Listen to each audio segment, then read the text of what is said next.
Good evening. Welcome to Kenya News Update today. I'm your host, and tonight we're taking a global look at a phenomenon that captures the imagination of millions every week, the lottery. Specifically, we're diving into the Powerball results from Tuesday, February 3rd, 2026. But this isn't just about numbers on a screen.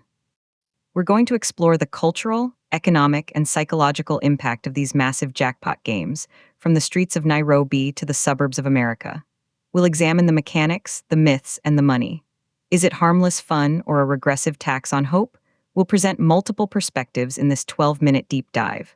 Let's begin with the results that started it all.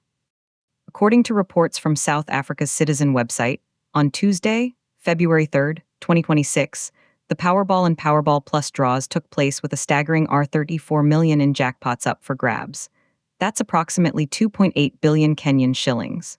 The specific winning numbers for that draw were not fully detailed in our research, but the scale of the prize is the headline. This happens 3 times a week. Now, for our international viewers, you might be thinking of the American Powerball. And you'd be right to connect them in spirit, but they are separate games. The American version, as per Wikipedia, is offered in 45 states, the District of Columbia, Puerto Rico, and the U.S. Virgin Islands. Its drawings are held 3 times a week, Mondays, Wednesdays, and Saturdays, at p.m. Eastern Time. The odds are famously long. To win the jackpot, you must match 5 white balls from a pool of 69 and 1 red Powerball from a pool of 26. The probability of hitting that perfect combination is about 1 in 292.2 million. Let's visualize that for a moment. Imagine trying to find one specific grain of sand on a beach that stretches for miles. That's the scale of the odds we're talking about. Yet, every draw, hundreds of millions of tickets are sold globally across various national lotteries using the Powerball name or concept. It's a testament to a universal dream. But let's step back from the glittering jackpots and consider the month itself. February, the second and shortest month of the Gregorian calendar.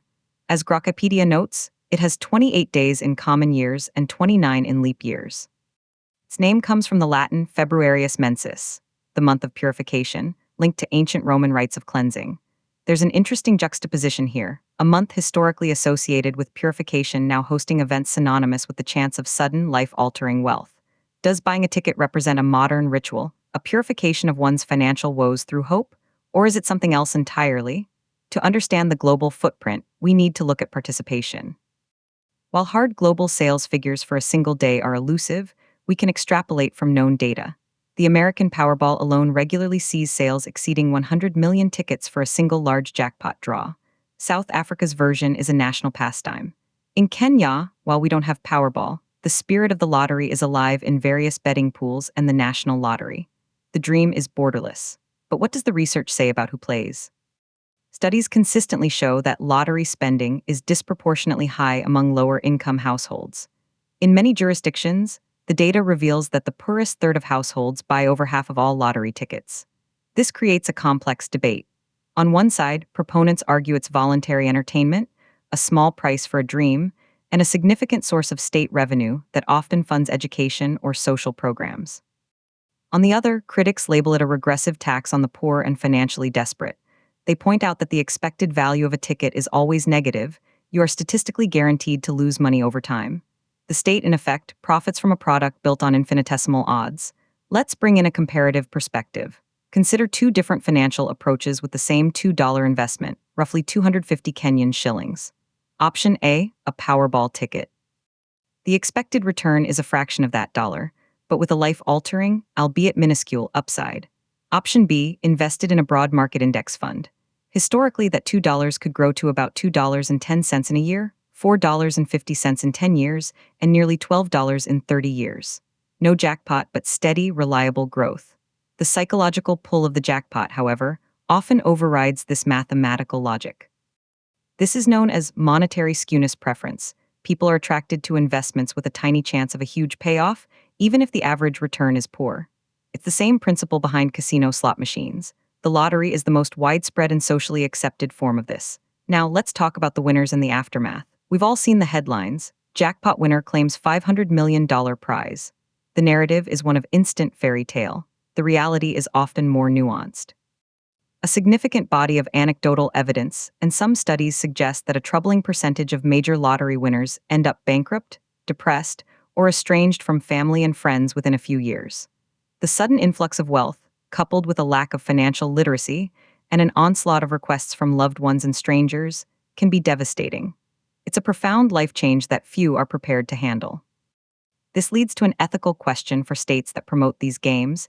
Is there a responsibility to provide winner support services, much like the mandatory counseling some game shows offer? Some jurisdictions are starting to think so. Conversely, there are countless stories of winners who use the money for good, starting businesses, funding charities, securing their family's future. The outcome depends entirely on the individual. But for every winner, there are tens of millions of losers. Where does that money go? In the United States, after the prize pool and administrative costs, the remainder goes to the state. In many cases, by law, it is earmarked for specific causes. For instance, in California, all lottery profits go to public education. In the fiscal year 2024, the California Lottery contributed over $2 billion to public schools. That's a substantial sum. It creates a moral bargain for citizens. Your lost $2 might help fund a local classroom. Does that justify the system?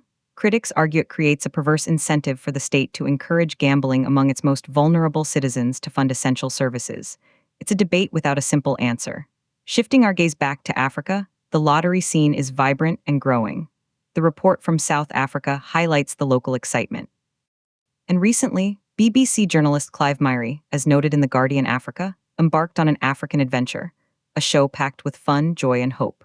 While his show wasn't about lotteries, it captured a spirit of optimism and possibility that resonates with the lottery dream. Myrie, known for serious news, showed a different side, engaging with street art, milking goats, and having tea with Nelson Mandela's granddaughter. That contrast is telling. Life, like a news broadcast, needs both the serious analysis of economic impacts and the joyful embrace of possibility. For many, the lottery ticket represents that sliver of joyful possibility in a hard economic reality. In Kenya, under President William Ruto's administration, the conversation around formalized gambling and its regulation continues. The government faces the challenge of balancing potential tax revenue with the social costs of gambling addiction and financial predation. The global lottery model, with its massive jackpots and state oversight, is often looked to as a potential framework. But the core issues remain the same regardless of borders. Let's consider the sheer scale of money involved globally. While we lack a precise figure for total worldwide lottery sales on February 3, 2026, we can build an estimate. If we take the top 10 national lotteries by revenue, their average daily sales can easily exceed $500 million combined. That's over 65 billion Kenyan shillings changing hands every single day, chasing a dream. A significant portion of that, perhaps 40%, goes back to players as smaller prizes. Another 10 to 15% covers operations. The rest, the profit, is split between jackpot rollovers, state coffers, and good causes. It's a multi-hundred billion dollar annual industry. The draw on February 3rd was just one moment in that relentless cycle. Finally, we must address the date, February 3rd, 2026. At the time of this draw, Donald Trump is the President of the United States, having begun his term on January 20th, 2025. The global economic and political landscape under his administration could influence disposable income and, by extension, lottery spending patterns in the U.S., the world's largest lottery market. Economic uncertainty can sometimes drive lottery sales up, as people seek a miraculous escape, or down, as every shilling counts for essentials. It's a fascinating socio-economic indicator. So, where does this leave us after our deep dive? The lottery, in its various PowerBall forms, is a complex social contract. It's a game of impossible odds that funds possible dreams, both personal and public. It's a source of community excitement and individual regret. It's a voluntary tax and a potential trap. For the vast majority who play, it's a brief entertainment, a conversation starter, a what-if moment that costs the price of a cup of tea. For a vanishingly small few, it's a cataclysm that reshapes every aspect of existence. The numbers drawn on Tuesday, February 3, 2026, in South Africa and in Florida, USA, have by now created new millionaires and renewed the hopes of millions more for the next draw. The cycle continues, as reliable as the calendar itself. The month of February, with its history of purification, rolls on, now forever linked in data archives with the results of these games of chance. The debate over their value is one we will continue to have.